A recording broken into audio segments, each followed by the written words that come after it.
I am Loki of Asgard, and I am burdened with glorious purpose. Glorious purpose. Glorious purpose. Glorious purpose. Glorious power. Glorious purpose. I am Loki of Asgard and I am burdened with glorious purpose। ये line जो कभी arrogance से भरी होती थी आज sacrifice का दर्द बन चुकी है। ये कहानी किसी विलन की नहीं है, ये कहानी है एक ऐसे बच्चे की जिसे छोड़ा गया, एक भाई की जो हमेशा पीछे रहा और एक ऐसे आदमी की जिसे डेस्टिनी ने धोखा दिया लेकिन फिर भी उसने बेहतर बनने का रास्ता चुना। ये कहानी है लोकी की, एक ऐसे गॉड की जो हमेशा बिकमिंग में था। लोकी कभी भी प्रिंस बनने के लिए पैदा नहीं हुआ था, वो एक फ्रॉस्ट जायंट था जिसे उसके असली बाप लोफी ने मरने के लिए छोड़ा। उसे ओडिन ने उठाया, शायद प्यार के लिए नहीं बल्कि पॉलिटिकल गेन के लिए। उसे थोर के साथ पाला गया लेकिन कभी भी बराबरी का एहसास नहीं दिया गया। ओडिन ने थोर से कहा, तुम कभी भी तैयार नहीं होगे, लेकिन लोकी के लिए ये पैगाम और भी खौफनाक था, तुम कभी भी किसी चीज के लायक ही नहीं थे। यहाँ से लोकी के अंदर इनसिक्योरिटी का जहर फैलता गया। उसे लगा स्मार्टनेस के बदले प्यार मिलता है। जहाँ थोर के पास ताकत थी, पावर थी, वहाँ लोकी के पास ट्रिक्स थे।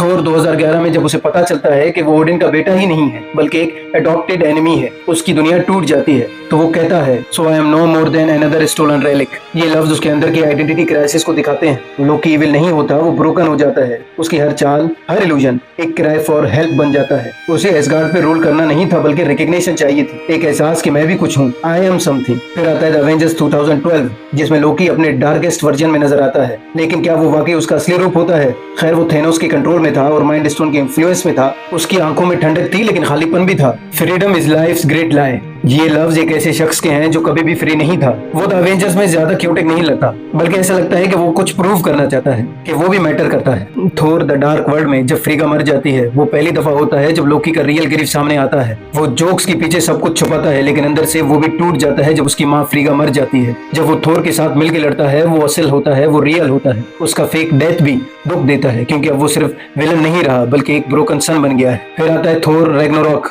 जहाँ लोकी ओडिन का डिस्गाइज पहनकर एसगार्ड चला रहा होता है। वो अब इविल नहीं है, वो रिस्पॉन्सिबिलिटी से भाग रहा होता है। वो अब भी वो बच्चा है जो रिजेक्शन से डरता है लेकिन जब हेला आती है तो लोकी को बदलना पड़ता है, थोर के साथ फाइट करना पड़ता है और एसगार्ड के लोगों को सेव करना पड़ता है। वो पहली दफा होता है जब लोकी अपने सेल्फ इंटरेस्ट से ज्यादा दूसरों के बारे में सोचता है। फिर आता है इन्फिनिटी वॉर में लोकी का लास्ट मोमेंट जो बिल्कुल भी फेक नहीं था, वो सच में बहादुर था, ब्रेव था। उसने थोर का साथ दिया, थेनोस को रोकने की कोशिश भी की और इस कोशिश में अपनी जान दे दी। मगर उसके आखिरी अल्फाज थे, you can never be a God. ये लफ्ज उम्मीद के थे, एक ऐसे इंसान के जो सिर्फ मिस्चीफ का खुदा नहीं रहा बल्कि एक हीरो बन गया है। फिर आता है लोकी सीजन 1। उसमें हम 2012 के एरोगेंट लोकी को ही देखते हैं लेकिन जब वो अपनी पुरानी लाइफ, अपनी माँ फ्रीगा की डेथ को देखता है और अपनी डेथ को विटनेस करता है तो वो अंदर से हिल जाता है और उसे पता चल जाता है कि वो स्पेशल नहीं है, वो यूनिक नहीं है, बस एक वेरिएंट है, एक मिस्टेक है जो गलती से यहाँ पर आया है। ये उसे तोड़ता तो जरूर है लेकिन ये उसको एक और मौका देता है, एक अपॉर्चुनिटी बेहतर बनने की, एक अपॉर्चुनिटी कुछ कर दिखाने की। सिल्वी जो एक और लोकी है लेकिन और भी डैमेज्ड है, उसके साथ लोकी ट्रस्ट और लव सीखता है।